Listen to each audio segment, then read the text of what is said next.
123వ శ్లోకము. కళాత్మిక కళానాథ కావ్యాలాప వినోదిని సచామర రమావాణి సవ్య దక్షిణ సేవిత. ఈ శ్లోకంలోని మొదటి నామము కళాత్మిక. ఇది 611వ నామము. ఇది 4 అక్షరాల నామము. ఈ నామంతో అమ్మవారికి నమస్కరించేటప్పుడు కళాత్మికాయై నమః అని చెప్పాలి. కళ అంటే కళల యొక్క, ఆత్మిక అంటే రూపమైనది. సకల కళలు అమ్మవారి పాదయుగల నుండి వెలువడే కిరణోద్భూతములే. ఈ కిరణాల గురించి సౌందర్యలహరిలో కూడా చెప్పారు. పృథ్వీతత్వానికి చెందిన మూలాధార చక్రము అమ్మవారి పాదాల నుండి 56 కిరణాలను సంగ్రహిస్తుంది.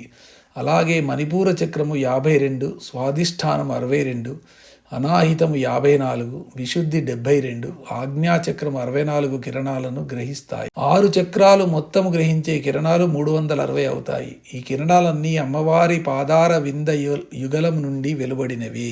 ఈ షట్చక్ర కిరణాలకు అగ్ని, చంద్ర, సూర్య కళలకు గల సంబంధము అరుణోపనిషత్తులో చెప్పబడింది. ప్రతి మంత్రములోని ప్రతిపాదింపబడే బీజశక్తి, కీలక రూపంలో ఉండే ప్రధాన బీజాక్షరాలు కూడా అమ్మవారి కళారూపాలే. సకల కళల స్వరూపిణి అని ఈ నామానికి అర్థము. ఈ శ్లోకంలోని తర్వాతి నామము కళానాథ. ఇది 612వ నామము. ఇది 4 అక్షరాల నామము. ఈ నామంతో అమ్మవారికి నమస్కరించేటప్పుడు కళానాథాయై నమః అని చెప్పాలి. కళ అంటే కళలకు, నాథ అంటే అధినాథురాలు. న ప్లస్ అథ ఇటుపైన ఎవరూ లేరు అని అర్థము. ఎవరికైనా ఇటుపైన ఎవరూ లేరు అనే వారు ఎవరైనా ఉంటే అలా ఉండే రెండో వారు మొదటి వారికి నాథ లేదా నాథ అవుతారు.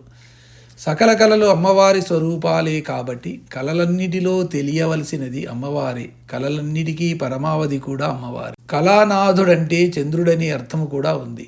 చంద్రుడు అమ్మవారికి, సూర్యుడు అయ్యవారికి సంకేతాలని చెప్పబడింది.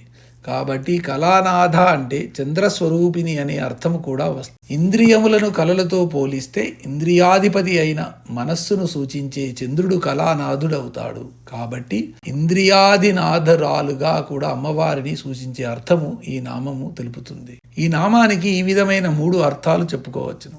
1 కళలన్నిటిలో తెలియవలసినది. 2 కళలన్నిటికీ పరమావధి. 3 ఇంద్రియాధినాథురాలు. ఈ శ్లోకంలోని తర్వాతి నామం కావ్యాలాప వినోదిని. ఇది 613వ నామము. ఇది 8 అక్షరాల నామం. ఈ నామంతో అమ్మవారికి నమస్కరించేటప్పుడు కావ్యాలాప వినోదిన్యై నమః అని చెప్పాలి.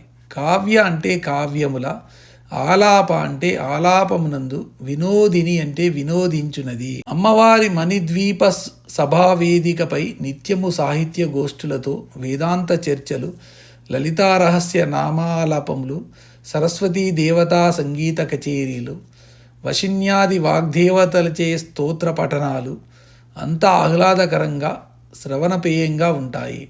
అమ్మవారు వీటన్నిటినీ వింటూ వినోదిస్తూ ఉంటుంది. చదివే వారిలోనూ వినేవారిలోనూ కూడా ఆనందించేది అమ్మవారి అని గ్రహించాలి. వాగర్థంబులు శ్రోతృవక్తలు తలంపని స్వామి నీవే కదా అన్నాడు మహాకవి దుర్జటి శివుణ్ణి స్మరిస్తూ. మోక్ష ప్రాప్తికి సాధారణంగా కావ్యాలాపాంశ్చ వర్జయేత్ అంటారు. కానీ అమ్మవారి కావ్యాలాప వినోదిని అన్న నామము దీని వ్యతిరేక భావాన్ని సూచిస్తుంది. అమ్మవారి నామాన్నే ప్రామాణికంగా తీసుకొని ఇంద్రియ లౌలన్యానికి, మనోవైకల్యానికి, చిత్త చాంచల్యానికి దారి తీయకుండా ఆహ్లాదకరంగా, ఆనందానుభూతిపరంగా ఉండేవి ఏవి ఎన్ని వినోదించినా తప్పు లేదని, అదేమీ మోక్షప్రాప్తికి అడ్డురాదని ఈ నామం సూచిస్తుంది. కావ్యాలాపములను వినోదించునది అని ఈ నామానికి అర్థము. ఈ శ్లోకంలోని చివరి నామము సచామర రమావాణి సవ్య దక్షిణ సేవిత. ఇది 614వ నామము. ఇది 16 అక్షరాల నామము. ఈ నామంతో అమ్మవారికి నమస్కరించేటప్పుడు సచామర రమావాణి సవ్య దక్షిణ సేవితాయై నమః అని చెప్పాలి. సచామర అంటే వింజామరులను కలిగి ఉన్న, అనగా చేత పట్టుకొని విసురుచున్న, సవ్య అంటే ఎడమవైపున, దక్షిణ అంటే కుడివైపున ఉన్న, వరుసగా రమా లక్ష్మీదేవి చేత, వాణి సరస్వతీదేవి చేత సేవిత సేవింపబడినది. విత్తానికి విజ్ఞానానికి వరుసగా అధిష్టాన దేవతలైన సంపన్న లక్ష్మి, విద్యా సరస్వతి ఈ ఇద్దరూ సింహాసనారూఢులైన అమ్మవారికి వరుసగా ఎడమవైపున కుడివైపున నిలబడి వింజామరులు వీస్తూ ఉంటారని ఈ నామం సూచిస్తుంది. దీనిని బట్టి అమ్మవారిని సేవిస్తే ఈ ఇద్దరి వలన పొందవలసినవి కూడా అనుగ్రహింపబడతాయని సూచన ఈ నామంలో ఉంది.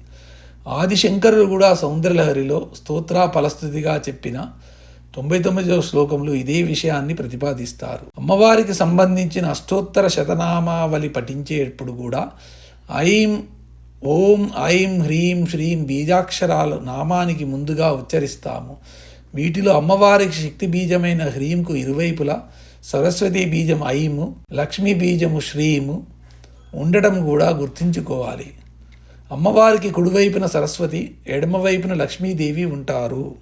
అమ్మవారికి ఎడమవైపు లక్ష్మీదేవి, కుడివైపు సరస్వతీదేవి ఉండి వింజామరలతో వీస్తూ ఉంటారని చెప్పబడిన ఈ నామంలో స్థూలంగా చెప్పకుండానే ఒక చక్కని విషయాన్ని వ్యాసుల వారు నిగూఢంగా పొందపరిచారు. ఎప్పుడూ ఎడమవైపు ఉన్నవారి కంటే కుడివైపు ఉన్నవారి ఆధిక్యత ఎక్కువగా ఉంటుంది. ఈ నామంలో సరస్వతి అమ్మవారికి కుడివైపున, లక్ష్మీదేవి ఎడమవైపున ఉన్నట్లు చెప్పబడింది. అంటే లక్ష్మీ సరస్వతుల విషయంలో ముందు సరస్వతీదేవికే ప్రాముఖ్యం ఇవ్వబడిందని తెలుస్తోంది. సరస్వతి అంటే విద్య.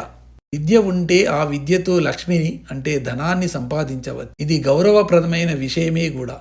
అయితే లక్ష్మి అంటే ధనం ఉన్నంత మాత్రాన ఆ ధనంతో సరస్వతిని అంటే విద్యను స్వంతం చేసుకోవడం అంత తేలికైన విషయం కాదు. ఒకవేళ అలా డబ్బుతో విద్యను పొందినా అలా పొందిన విద్య గౌరవప్రదం కూడా కాదు. అందుకని సరస్వతీదేవికి అమ్మవారు కుడిప్రక్క స్థానాన్ని ఇచ్చి ఎక్కువ గౌరవాన్ని సూచించారు వ్యాసుల వారు. కటాక్ష కింకరీభూత కమలాకోటి సేవిత అన్న 590వ నామం యొక్క వివరణ కూడా ఇక్కడ చదువుకోవాలి. వింజామరులు వీచుచు తనకు ఎడమ పక్కన కుడి ప్రక్కన నిలబడి ఉన్న లక్ష్మీ సరస్వతుల చేత సేవింపబడినది అని ఈ నామానికి అర్థము.